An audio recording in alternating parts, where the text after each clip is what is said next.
Hi, it's John, and welcome to the channel 5:56 a.m., Monday, July the 21st, with the big blue mug of coffee. I hope you're having a great start to your work week. Hope you had a great weekend as well. I'd like to say I did, but it rained all weekend. We haven't had summer in Calgary. I think it's supposed to be, tomorrow it's supposed to be something like 15 degrees and pouring rain. Luckily, we've got some mid-20s coming up later in the week, but it has been an miserable month here. Miserable. This is the sunniest big city in the whole country. Hardly seen the sun all month. Today, I've got a couple of things. I don't want to go on too long. I did not sleep well last night. Something kept me up last night. I'm going to tell you about it in just a moment. But I didn't sleep well last night. It was 12:15 the last time I looked at the clock. And I wasn't asleep yet, and I was up a little after 4 o'clock this morning. So I want to make this quick. Two things to talk to you about. I'm laying in bed last night. My wife is still awake. I said, I think I've got a solution to the Battle River Crowfoot longest ballot situation, and they might be able to enact this for this election. And I threw it at her, and she said, yeah, that might work. Now, I don't know election law. I don't. And I really don't care to look into it. If you really want to dig into election law, can this happen in time for an election that's going to happen on August the 18th, which is almost 4 weeks away, and that's important to remember. So I'm going to tell you about that in just a moment. I think this is workable for this election. It will eliminate almost everybody on the ballot. I'm going to get to that in just a moment. But first, the story I saw this morning had me thinking of a very famous quote, an insidious quote from an awful person. But I knew this was coming. You probably saw this coming as well after something that's happened just a few days ago across the pond. Here's the article right here. Liberal MP pushes to lower voting age to 16. You knew this was coming. And a quote came to mind. And there's a quote in this article that you need to keep in mind before I get to that quote as well. I know it's a lot to think about, but just keep your mind straight here. So let's just read a little bit about this. A Liberal MP has put forward a petition to the House of Commons pushing the Canadian government to drop the voting age to 16. This follows the UK's announcement on Thursday that they're lowering the voting age to 16 for all elections. Petition E6629, sponsored by Liberal MP Nathaniel Erskine Smith. Do you remember him? Remember back in January where this creep put his hands all over Melissa Lantsman? Remember that? Here he is. This is the guy. The petition, sponsored by Liberal MP Nathaniel Erskine Smith, argues that allowing high school students to vote would strengthen civic engagement.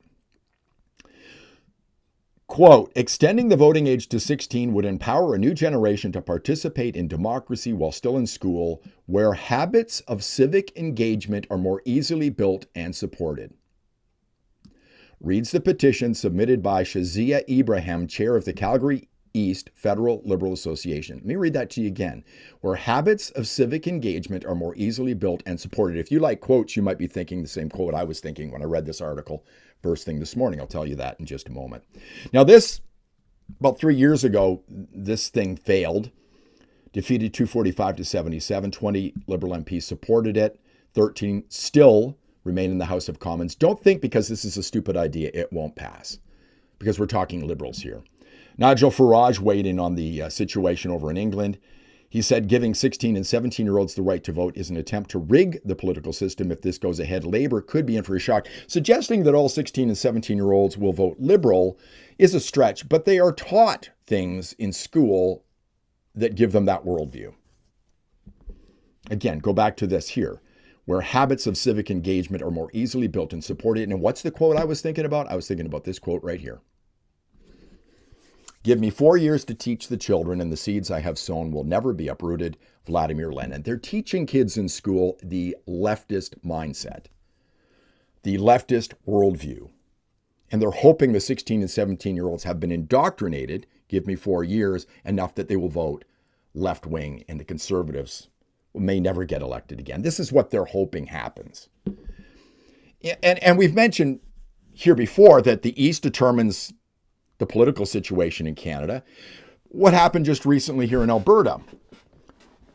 Danielle Smith and the UCP government here is trying to keep inappropriate material out of schools. The left's losing their mind over this because they want them taught this stuff in school. Because if you get 4 years with the kids, the seeds you've sown will never be uprooted. And then if you look at what happens in Ontario, which helps determine elections in a big way for the whole country, you see the Toronto District School Board. I'm not going to even read it. I'd likely get demonetized. This is the stuff they're teaching kids in school. It's inappropriate for teachers to talk to children about this kind of stuff in school. It's inappropriate. There's a name we have for people that do that. Adults who talk to kids about this kind of stuff. I'll probably get demonetized if I say the word. Starts with a P and ends with a vert. And then there's stuff like this as well. They teach kids this stuff in school. I think there was a story just last year where they went on a field trip to a protest against a certain group of people who have a certain religion. This is what they teach kids in school. That's why 16 and 17-year-olds shouldn't be determining things like your income tax or environmental policy, whether we should be going to 100% electric cars in the next 10 years. I wouldn't let a 16 or 17-year-old decide what I'm having for dinner each night of the week. I'd be eating junk. They don't have developed minds. This is ridiculous, but don't think it won't pass. Now, want to move on to my solution to this longest ballot. I'm going to make this quick. So here's the ballot on the screen right now. Most of these people have names. Hardly any of these people have faces from what I can tell. We don't have any information regarding these people. These people are just trying to make a nuisance of themselves. And folks, I saw so many videos yesterday from conservative YouTubers who are just losing their minds about this. Folks, this is what the left wants. They're getting a great deal of schadenfreude from what's happening here. This will pass, but I think there is a solution to this problem. I think it can be solved for this election. There's still time. Again, I don't know whether it's legal or not. Look it up if you want, but this is a solution to the problem I thought about last night. Laying in bed with my wife, I threw this at her. I don't know why I'm thinking about this at 12:15 last night when I should be sleeping. But I think this might be a solution. So I'm laying in bed last night thinking, when do they print ballots? Because it's the ballot that's a real issue. And a number of people on one of my videos on the weekend, people were mad at me regarding my video on Saturday. But people had real concerns. Elderly people who can't see have to read this freaking ballot. Everything's getting smaller. People having to count these votes or even fitting the ballot into the ballot box. It's going to be 5 feet long. It's ridiculous. It's a nuisance and it's wrong. So I started thinking about the ballot itself. So when is a ballot printed for an election? I didn't know. So I said, when is a ballot printed for an election in Canada? And this is what comes up from the Elections Canada website. It's there. Who knew? Okay. So remember, the election itself is on August the 18th. They've got advanced ballots coming up on the 8th of August. Okay, keep that in mind. So here it is right here. I'm just going to start here because 3 weeks before the election.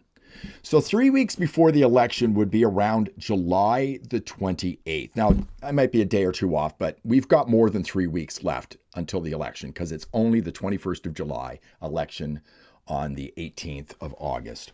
So 3 weeks before the election, the ballot paper is sent to printers across the country to be made in ballots for each electoral district. 2 weeks before the election, the printers deliver the ballots needed for the advance polls to the RO. So that's 2 weeks before the election, August the 18th.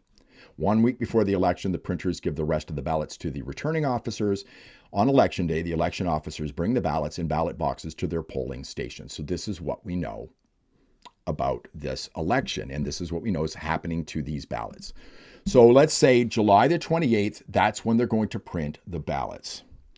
How do we solve this problem and eliminate almost all of the people from this list? What we do in Elections Canada, I don't know if they can do it, but I think this would be smart, is you say that 2 days prior to the ballots being printed, which would be July the 26th, only 5 days away from now, all the candidates that intend to have their name on the ballot have to show up in person to sign a document to ensure their name is on the ballot.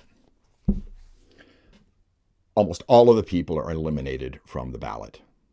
This is a joke. We know it's a joke. How many of these people are going to fly across the country or around the world? I don't know where all these people are from, to go to the riding of Battle River Crowfoot to sign this document to ensure their name's on the ballot. Virtually none of them would, other than the legitimate candidates. Is this legal? Don't know. Pierre Poilievre, who, not going to get into it, who lives in Ottawa, I guess he's still at Stornoway, he'd be here. The Liberal candidate would be here. The Independents would be here. They'd all show up and sign the document, and you'd have a little ballot this big as opposed to one that's 5 feet long. Can this be done in time? Probably not, but this is a solution to this one. That's just my thoughts on it. Certainly this has to be changed after the election. What do you think? I think it could be done. I think the legitimate candidates would have no problem with doing this only 5 days from now. Yeah, sure, I'll sign the document. The rest of them wouldn't show up. And you'd have 5 or 6 people on the ballot. Solve all the problem. Just like that. Let me know what you think in the comments. Why am I thinking about this at 12:15 at night? I don't know.